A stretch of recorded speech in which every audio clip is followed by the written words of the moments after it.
नमस्कार दोस्तों, मैं हूं नीरज राय और स्वागत है आपका फार्मा हर्ट्स में। दोस्तों आज के वीडियो में हम बात करने वाले हैं मोस्ट कॉमन मेडिकल टर्म्स के बारे में। एक्चुअली बहुत ज़्यादा नहीं है, केवल 12 ऐसे मोस्ट कॉमन मेडिकल टर्म्स हैं जो कि मेडिकल स्टूडेंट्स को पता होने चाहिए, क्योंकि ये सारे जो मेडिकल टर्म्स हमने बताए हैं, ये सारे मेडिकल टर्म्स आपकी बॉडी से संबंधित हैं, आपके शरीर से संबंधित हैं। कई डिजीज़ हैं या आपके बॉडी के कोई ना कोई पार्ट हैं। तो चलिए वीडियो की शुरुआत करते हैं और इन कॉमन मेडिकल टर्म्स के बारे में देखते हैं कि ये टर्म्स कौन कौन से हैं। दोस्तों यहाँ पे सबसे पहला जो शब्द है वो है एंजाइना। एंजाइना के बारे में आपने सुना होगा। तो एंजाइना एक प्रकार से चेस्ट पेन होता है जो कि हार्ट से रिलेटेड होता है, और ये पेन कभी कभी मतलब ज़्यादा होता है, कम होता है, या बीच बीच में आता जाता रहता है। और ये ऐसा पेन होता है जो कि हार्ट से शुरू होकर के आपके लेफ्ट हैंड तक पहुंच जाता है, एंड चेस्ट में ये पेन होता है। इसको हम लोग एंजाइना बोलते हैं, खास करके जब आपके हार्ट को सप्लाई सही से नहीं मिलती है ब्लड की, उस टाइम पे ये देखा जाता है कि ये समस्या आती है। दूसरा जो शब्द है वो है एपिडर्मिस। एपिडर्मिस के बारे में आपने बचपन से सुना होगा। एपिडर्मिस जो होता है वो आपके स्किन की आउटर मोस्ट लेयर होती है, सबसे बाहर की जो लेयर होती है उसको हम लोग एपिडर्मिस बोलते हैं। और यहाँ पे जब इन्फेक्शन हो जाता है तो उसे हम लोग डर्मेटाइटिस बोलते हैं, जिसको हम लोग बोलते हैं स्किन का इन्फेक्शन, स्किन का इन्फ्लेमेशन। दोस्तों अगला जो शब्द आता है वो है सेलुलाइटिस।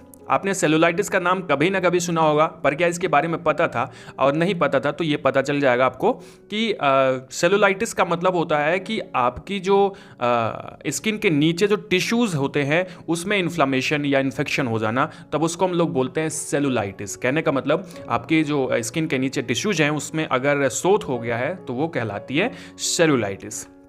इसी तरह से अगला जो शब्द आता है वो है गैस्ट्रोएसोफेगल रिफ्लेक्स डिजीज, जिसको हम लोग GERD भी कहते हैं, और इसको हार्टबर्न भी कहा जाता है। एक्चुअली अगर आप ये नाम देखोगे तो आपको समझ में कम आएगा, तो इसको हम लोग हार्टबर्न कहते हैं। तो हार्टबर्न तो आपने सुना ही होगा। एक्चुअली इसमें होता क्या है, ये एक ऐसी डिजीज़ है जिसमें आपके स्टोमक में जो एसिड है वो एसिड का रिफ्लेक्शन हो जाता है आपके ओइसोफेगस की तरफ, तो हम इसको बोलते हैं गैस्ट्रोएसोफेगल रिफ्लेक्स डिजीज। ठीक है। और ऐसी कंडीशन में होगा क्या कि आपके हार्ट के पास में, आपके ओइसोफेगस में, क्योंकि एसिड आ गया है तो वहां पे जलन का अनुभव होता है, क्योंकि हार्ट के पास में होता है, तो इसको हम लोग बोलते हैं कार्डियक बर्न या कि हार्ट बर्न। ठीक है। तो ये चौथा जो था वो आपका शब्द था। अगले शब्द की बात करते हैं, अगले टर्म की बात करते हैं। तो अगला टर्म है न्यूट्रोफिल्स। दोस्तों न्यूट्रोफिल्स एक प्रकार की आपकी व्हाइट ब्लड सेल्स का टाइप होता है जो कि आपके ब्लड में पाया जाता है। नेक्स्ट शब्द आता है एडेमा।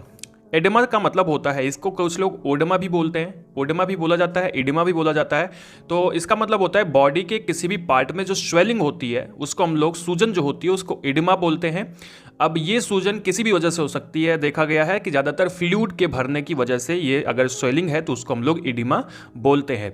अब एडिमा की शिकायत खास करके आपको जब फाइलेरिया, आपने देखा होगा फाइलेरियासिस, इसमें आपको देखने को मिलती है, और भी बहुत सारे डिजीज़ में ये सब देखने को मिलता है। दोस्तों नेक्स्ट जो वर्ड आता है वो है एम्बोलिज्म। एम्बोलिज्म का मतलब होता है बॉडी के अंदर कोई भी ब्लड क्लॉट, उसको मेडिकल टर्म में हम लोग एम्बोलिज्म बोलते हैं। अब ये ब्लड क्लॉट बॉडी के अंदर होना चाहिए। अब जैसे मान लीजिए कि अगर आपके रिस्पायरेटरी ट्रैक में हो गया है, एक्चुअली हम कहते हैं फेफड़े में हो गया है, तब उसको हम लोग बोलते हैं पल्मोनरी एम्बोलिज्म। इसी तरह से हार्ट के अंदर में है तो उसको बोलेंगे हार्ट एम्बोलिज्म या कार्डियक एम्बोलिज्म। लीवर में है तो हिपैटो एम्बोलिज्म, एंड आपके ब्रेन में है तो क्रेनियल एम्बोलिज्म बोलते हैं।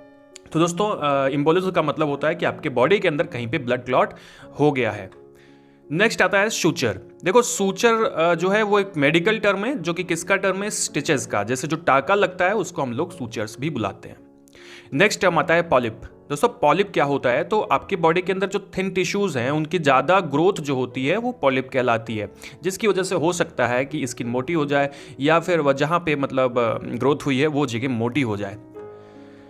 नेक्स्ट आता है फ्रैक्चर से संबंधित, हड्डियों से संबंधित। तो यहाँ पे पहला जो फ्रैक्चर एक टाइप है, मैं वीडियो बनाऊंगा फ्रैक्चर के टाइप पे, पर ये अब देख लो जल्दी से।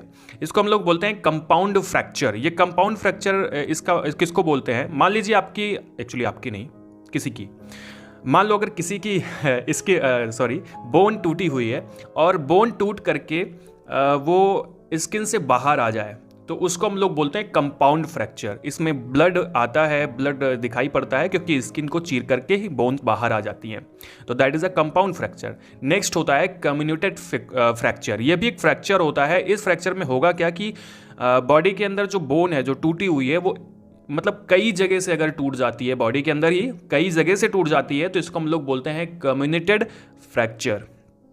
ठीक है, तो ये हो गए टर्म्स। लास्ट टर्म्स की हम बात करें तो होता है सिस्ट। दोस्तों सिस्ट क्या होता है? तो सिस्ट एक क्लोज्ड कैप्सूल्स या सैक लाइक स्ट्रक्चर होता है। कहने का मतलब एक थैली जैसी संरचना होती है। एक्चुअली ये जो मैंने चित्र बनाया है, ये फोटो जो है सिस्ट की नहीं है। अब सिस्ट ऐसे आप समझो कि सिस्ट जो होता है एक कैप्सूल लाइक स्ट्रक्चर होता है, एक थैली जैसी संरचना होती है जिसमें लिक्विड, सेमी सॉलिड या कोई गैसेस मटेरियल भरा होता है। अक्सर देखा जाता है कि लिक्विड हल्का सा भरा होता है, हल्का सा सेमी सॉलिड होता है। एक ब्लिस्टर की तरह, एक फोड़े की तरह देखने को मिलता है। ब्लिस्टर का मतलब एक फफोला, ठीक है, फफोले की तरह देखने को मिलता है, उसको हम लोग सिस्ट बोलते हैं। सिस्ट बॉडी के अंदर भी हो सकता है, बॉडी के बाहर भी हो सकता है। बॉडी के बाहर होता है तो उसको फफोला या ब्लिस्टर बोलते हैं, बॉडी के अंदर हुआ है तो उसको सिस्ट बोलेंगे। कुछ लोग कहते हैं कि सिस्ट कैंसरस होता है, तो बिल्कुल ऐसा नहीं है। सिस्ट जो है वो बिनाइन होता है। हाँ, हो सकता है कि मतलब जब इस सही से अगर बॉडी के अंदर सिस्ट हुआ है और सही समय पे इसका इलाज ना किया जाए, बाहर ना निकाला जाए, तो कैंसर का रूप बन सकता है। बट ऐसा नहीं है कि सिस्ट कैंसरस होता है। सिस्ट जो है वो बिनाइन होता है, नॉन कैंसरस होता है। तो दोस्तों ये था आज का वीडियो जिसमें हमने लगभग 12 मोस्ट कॉमनली यूज़ होने वाले मेडिकल टर्म्स के बारे में देखा, जो कि आपके बॉडी, आपके डिजीज़ के अकॉर्डिंग थे।